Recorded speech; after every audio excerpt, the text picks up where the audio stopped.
back, my DIY artsy crafty friends. If you're new here, I am Dee, the Messy Perfectionist. Today I am sharing part one of a three-part video which I have completed and edited, coloring in Francois the Frog from Rory Dobner's adult coloring book, The Ink House. And to start with, I just kind of wanted to show you how I used the color catalog to pick my color palette. I knew I wanted my frog to be a bright green, and I was lucky enough to have the perfect reference picture for Francois. And I knew I wanted the trees in the mountainous area to be autumnal colors, and the deck and banister to kind of be like marble or stone looking and kind of those soft colors. So I have all my Prismacolor pencils picked out. The color palette numbers for the pencils are written on this piece of paper if you want to freeze it at any time to reference.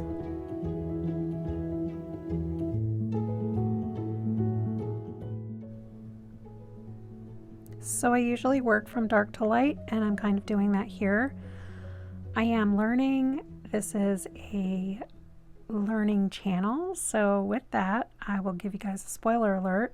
I believe it's in part 2 of this video. You will see me make a major mess up after doing all of my layers and all of my hard work when I'm working on the trees, and I'm not sure if I was doing the deck too. I think so. I think the deck and the trees, and I got done with the way I kind of wanted my trees and just messed it up. So you'll see that, so stick around to watch everything. I went ahead and I broke this into a 3-part video just because for time's sake. It's obviously sped up as well. This took me quite a long time to complete altogether, and figured this was the best way because you can always slow the video down or freeze it if you wanted to color this picture in a similar palette with these type of pencils, or if you're just looking for a reference to how to color a frog this way. Whatever you're here for, I am so happy that you are, and you are very appreciated. Thank you guys for taking the time to watch.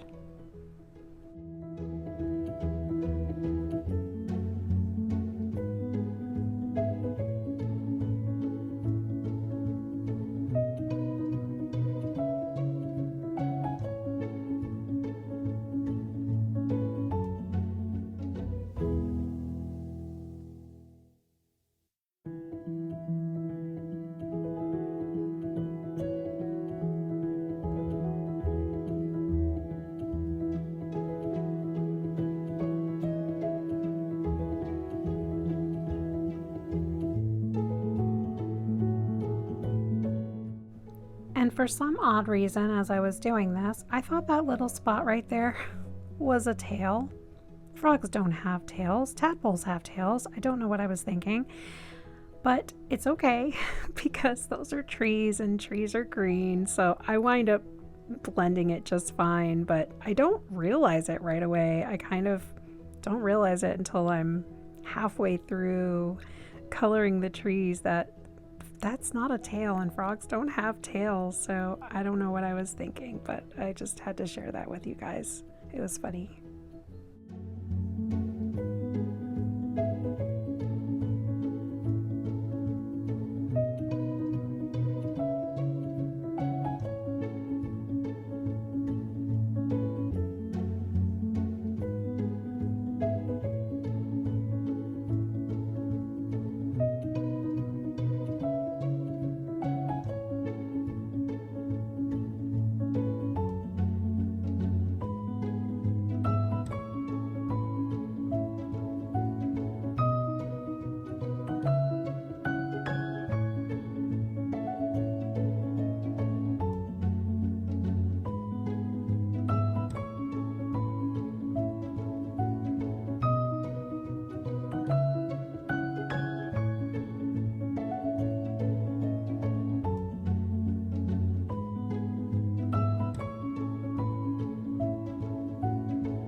I felt like at this point, now that I started going in with that lighter green, I was really starting to see his character come out, and just kind of makes me happy. But I go in very light layers. I think if you're new and learning, it is good to go in light layers. You can, more easily correct if you want to go in with an eraser.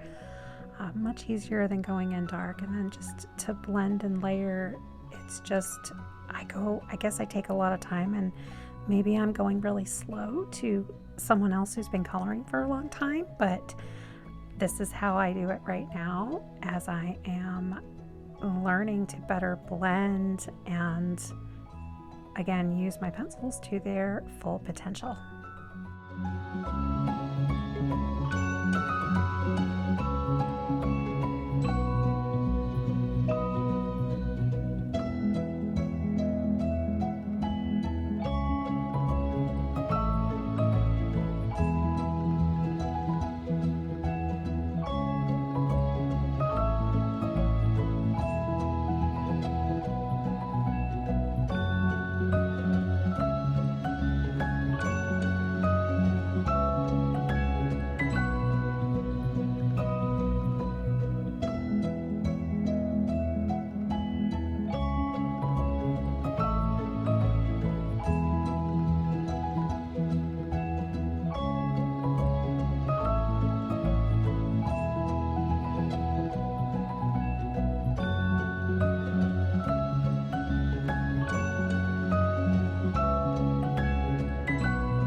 And I decided to go in with this soft yellow before I went in with that kind of bright chartreuse color to kind of soften those greens just a little bit. I wanted them a little bit more muted before I added the bright contrast.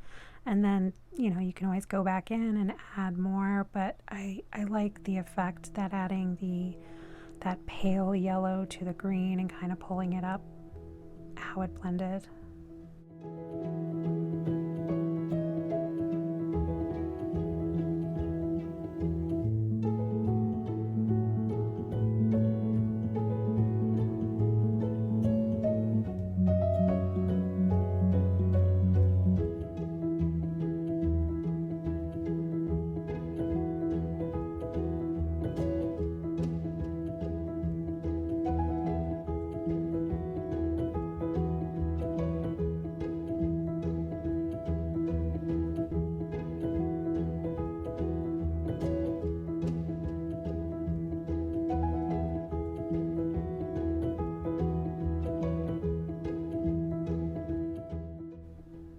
I loved adding this green yellow chartreuse color to his belly and his chin. I feel like it just really helped to bring him to life. And then I just went back in with those darker greens again to kind of give a better contrast of where the dark and light is on him.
Since Francois is the star of the show on this page, I decided to go ahead and go back in and just deepen and brighten all of the colors and shades on him so that he really stood out and was the main focus of this page.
So here he is, all completed for the time. And now I'm going to start working on his teacup and the platter which he's sitting on. Starting again with my darkest areas, just creating a little bit more depth and shade in the areas that I want to. And I knew that I wanted to have kind of like the cup and the plate to be pretty much the same color and look old, because if you did follow the flip through of this book, you see that the ink house is a weathered and abandoned mansion where the animals get together for their annual ink house celebration. So I felt like it should look weathered, perhaps it's been out there for a long time, that kind of thing.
I'm just going in with my colorless blender here to kind of better blend the combination of colors and make it look a little bit more smooth and burnished.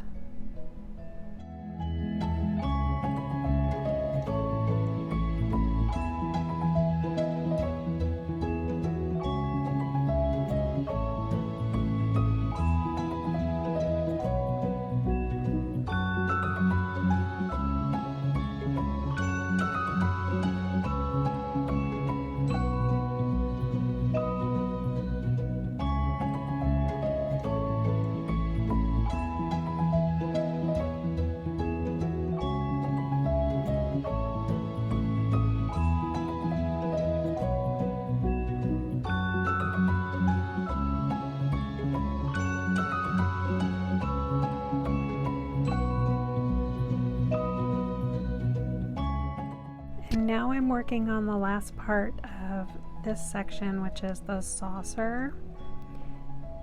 And again, I'm kind of using the same tones and color palette that I used for the teacup. Maybe the edges are a little bit more on that rusty red side.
And to lighten this up just a little bit more, and I went in with my white pencil first before further burnishing it with the colorless blender, and you can really kind of see it come together, and where those darker areas are on the saucer give that kind of 3D effect of the angles on the plate.